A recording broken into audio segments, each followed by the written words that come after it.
ਉਹ ਪੈਲੀਆਂ ਨੇ ਖੁੱਲੀਆਂ ਆਓ ਖੁੱਲੀਆਂ ਖੜੇ ਫੋੜਨ ਵਾਲੇ ਮੈਸੀ ਤਿੰਨ ਚਾਰ ਨੀ ਜੱਟਾਂ ਦਾ ਬਸ ਬੱਲੀਏ ਆਓ ਬੱਲੀਏ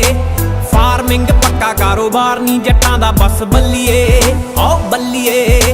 ਫਾਰਮਿੰਗ ਪੱਕਾ ਕਾਰੋਬਾਰ ਨੀ ਜੱਟਾਂ ਦਾ ਬਸ ਬੱਲੀਏ ਆਓ ਬੱਲੀਏ